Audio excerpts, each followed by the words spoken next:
You've found another Youth Change tutorial. This tutorial is on school and classroom discipline problems. We're going to show you how to solve them. Hi teachers and principals. If school and classroom discipline continue to be more challenging and can seem nearly impossible with some students some days, here's fast, innovative help. Most teachers and school administrators are given lots of education on teaching content and conducting assessments, but the biggest problems at your school probably have nothing to do with teaching content or conducting testing. The biggest problems at your school and in that classroom probably relate to discipline, and specifically problem student behavior. Your kids may not act at all like they've ever been trained to be students. And if you think about it, they haven't been. They've never been formally, systematically trained to act like motivated, appropriately behaved students, since most schools don't include that in their curriculum.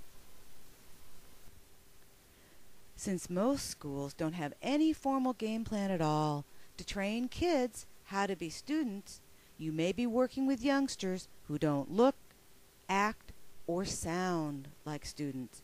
That's why discipline throughout the school or in the classroom can seem so impossible. Not to worry. I'm going to show you how you can teach even older students the skills they need to behave properly in class and in school. We're Youth Change, the largest source of creative interventions for student behavior problems. Our website, youthchange.com, has thousands of strategies for every kind of student behavior problem. My name is Ruth Herman Wells. I'm the director of Youth Change Workshops. The methods you're about to see are just a peek at the thousands of methods that are in our books, posters, and on our website. You'll need more than the small sampling you're about to see here, so be sure to go to our site to get some more. You'll be happy to know that many of our resources are free, including our free Problem Student, Problem Solver monthly magazine of strategies. Students are not born instant students. You have to teach kids how to be students. Here's poster 22, and it says, teachers are lousy mind readers. So even things that we kind of take for granted, like students knowing how to properly ask for help and even wait for it, that's the kind of thing that you really may need to teach students before they can do. Here's poster 58. It actually teaches youngsters what not to bring to school. And of course you can see the ubiquitous cell phone that's a constant source of commotion in the classroom and in the school. You cannot, however, just state your rules and state your policies to students. You need to train them to be students, just like you train them to do math or science. So this means that recapping your expectations is never going to be enough. Setting consequences is never going to be enough.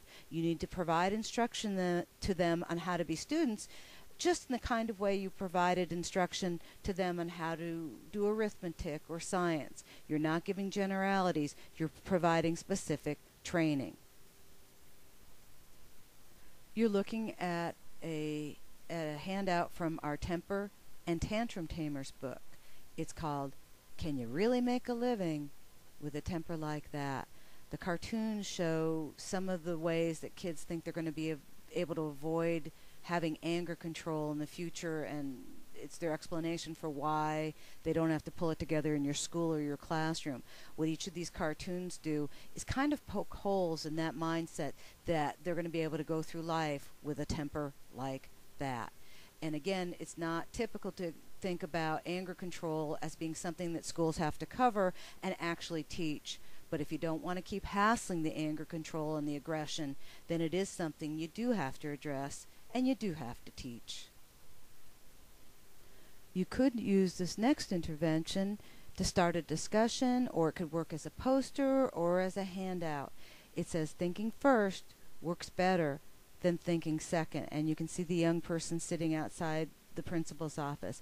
This is an example of how nuts and bolts you have to be when you train kids to have better discipline.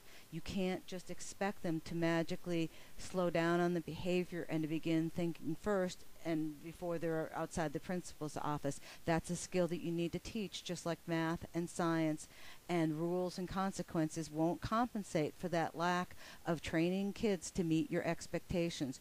You can have any expectations you want.